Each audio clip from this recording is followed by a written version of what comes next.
Hey, what's going on, guys? It's Sam, or xJawz, and today I'm bringing you guys a Domination gameplay on the map Firing Range.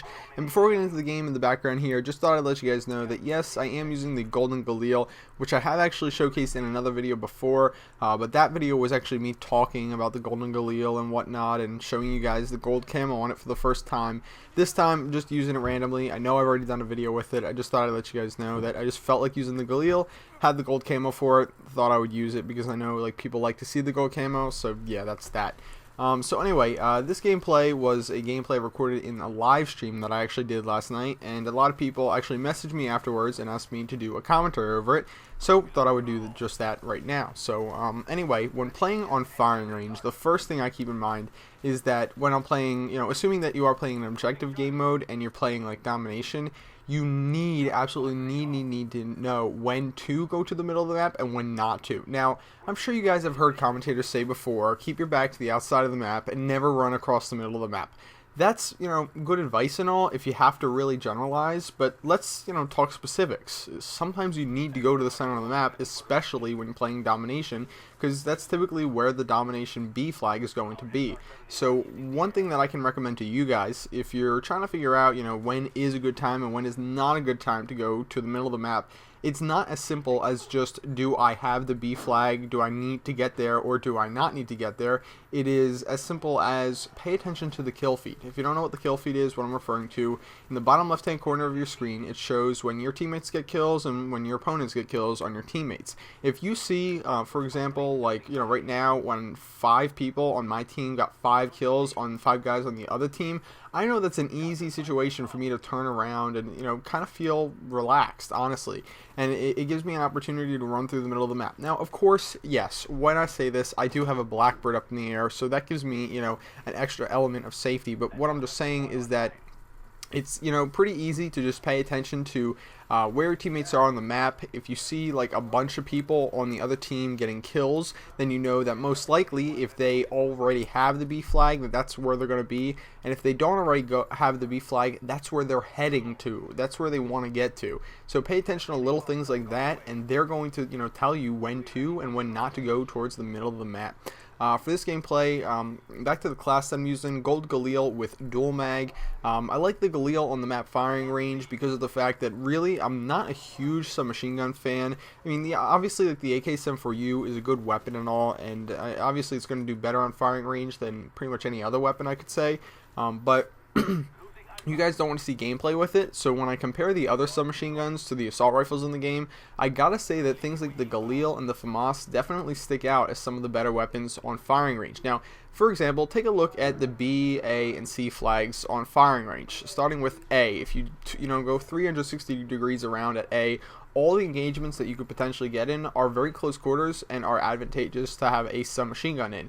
Same thing goes for B, but C is, it's mostly close quarters, but it's not entirely close quarters. So what I would recommend is that select a weapon that is A, automatic, and B, versatile. So the Galil, in my opinion, pretty versatile weapon. I would class it along with other weapons like the FAMAS and the AK-47, in that if I rush with it, as long as I got sleight of hand or steady aim, I feel pretty comfortable in close quarters situations. And also it has something about it that makes it good for close quarters. And when I say something about it, I'm not talking about some ambiguous feature that I'm not going to discuss. I'm saying, like, for example, the Galil, it has 5 extra rounds of ammunition in each magazine.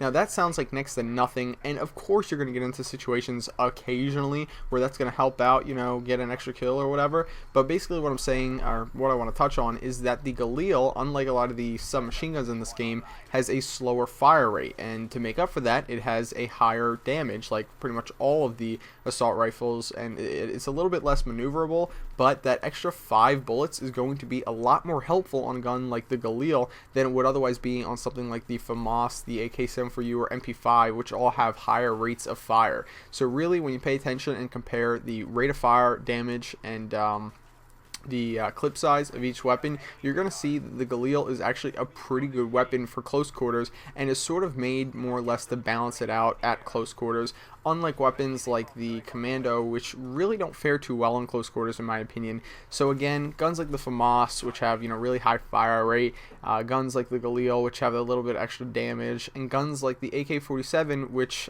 for some reason just seems like good in close quarters. I can't really explain it, especially when paired with steady aim, I should say, are really good for a map like firing range. And yeah, preference comes into play, but for the most part, I think you can say that those weapons are the weapons that you should choose from when picking a gun on firing range.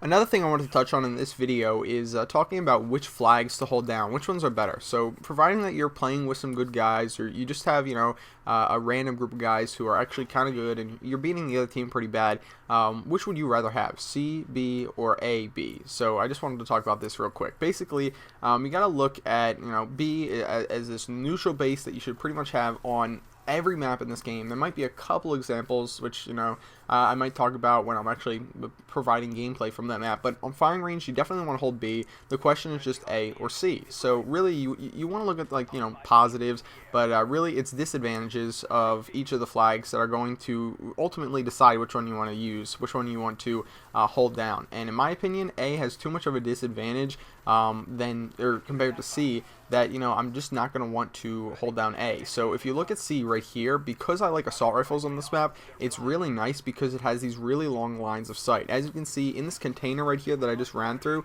you can stand all the way back by the end of that container, or behind that container, or behind that path basically, and you'll still have a line of sight and a possible grenade spot onto C. And the same thing goes for anyone who is behind the trailer.